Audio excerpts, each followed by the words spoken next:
Dobar dan, dobrodošli na redovnu konferenciju za novinare Gradskog odbora Demokratske stranke u Kruševcu. Ja ću na današnjoj konferenciji za novinare malo neuobičajeno morati da prokomentarišem posljednju konferenciju za novinare Srpske napredne stranke. Govor mržnje koji se čuje na konferencijama za novinare Srpske napredne stranke, koji sve više eskalira i prelazi u otvorene pretnje članovima Demokratske stranke, jasno pokazuje da Srpska napredna stranka nije svesna istorijske odgovornosti koju je preuzela i istovremeno ne treba da čudi to što je Srpska napredna stranka sa takvim vokabularom postala generator i pokretač talasa nasilja koji je kao tsunami ovih dana zapljusnuo Srbiju. Taj govor mržnje da je Srpska napredna stranka nas naziva ljudima sa dijagnozama, da nas brutalno vređa, jasno govori da manir, vokabular, retorika, način ponašanja i način razmišljanja iz 90. godina je sve više prisutan i danas, da su to isti oni ljudi koji su odgovorni za najveće stradanje građana Srbije i naše zemlje od Drugog svjetskog rata na ovamo. To su isti oni ljudi koji su svojom politikom prouzrokovali najveće moralno, materijalno i ekonomsko posrnuće Republike Srbije od Drugog svjetskog rata pa na ovamo. To su isti oni ljudi koji su odgovorni za politička ubistva, to su isti oni ljudi koji su kreirali politiku koja je dovela do bombardovanja, izolacije i sankcija, do takvog kolapsa Srbije da smo je jedva iz mrtvih vratili posle njihovog prošlog mandata 2000. godine. Sadašnja retorika, sadašnji način razmišljanja, kvalifikacije i diskreditacija političkih protivnika onakvim vokabularom ne zavređuje dalju pažnju ni građana Srbije, ani Demokratske stranke. Ali, nažalost, takve konferencije za novinare koje generišu mržnju rezultiraju ubiranjem danka u krvi širom Srbije. Videli ste samo protekle nedelje kakav je talas porodičnog nasilja zapljusnuo Srbiju, koja je donela zakon o oružju i municiji, za koji se slavodobitno govorilo da će rešiti sve takve probleme. Takva retorika je rezultirala činjenicom da naša deca kažu kad ovo mogu političari, možemo i mi. Kad ovo govore ljudi koje smo birali da nas predstavljaju u Republičkoj skupštini i u Gradskoj skupštini, onda je to dozvoljeno i nama. To je veoma pogrešno, veoma opasno i veoma štetno po naše društvo i ja upozoravam Srpsku naprednu stranku da konačno postane svesna odgovornosti koju je preuzela i da postane svesna da toliko velika podrška kojom se oni hvale pre svega podvlači odgovornost, a ne privilegije. Pošto se nalazimo u susret Vidovdanu, ja ću vam kazati da sam kao odbornik Demokratske stranke pripremio predlog da Vidovdansku nagradu dobije Saša Janković, Zaštitnik građana, jer to će biti najbolji način da se kompenzuju sve one štetne odluke i poniženje kroz koje je prošao grad Kruševac kada je Vidovdansku nagradu dobio Aleksandar Vučić.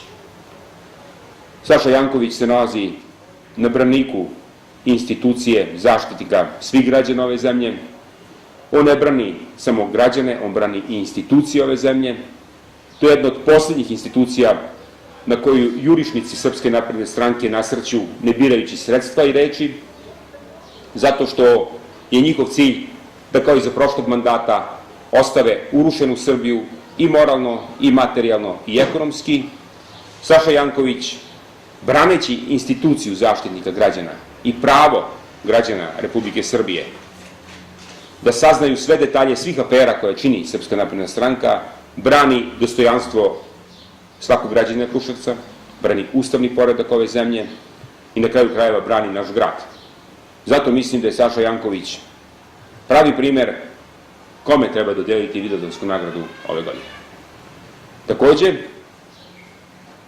imam predlog da se broj odbornika u Skupštini grada Kruševca smanji na 54 koliko imamo mesnih zajednica, jer kao što znate, ovih dana se čelnici Srpske napredne stranke utrkuju izjavama kako će promeniti Ustav da bi lakše prodali Kosovo i Metohiju i kako će zbog toga morati da smanje broj narodnih poslanika.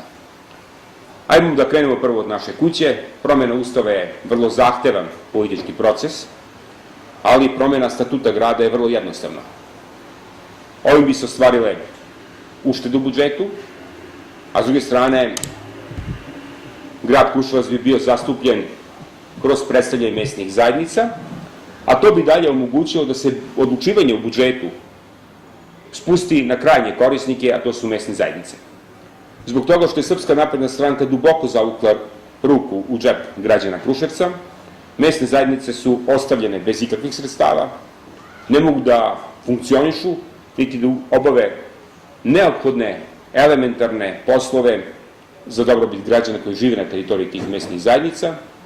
Mislim da bi se smanjenjem broja odbornika, koji bi kasnije pratila, nadam se, i promjena izbornog zakona, da bi građani konačno mogli da glasaju za čoveka koji će ih predstavljati u Skupštini, a ne za političku stranku koja će delegirati svog odbornika, da bi konačno tako mogli da znaju kome mogu da dođu na vrata ako su nezadovoljni kvalitetom komunalnih usluga ili onime što gradska uprava radi za pomenutu mesnu zajednicu.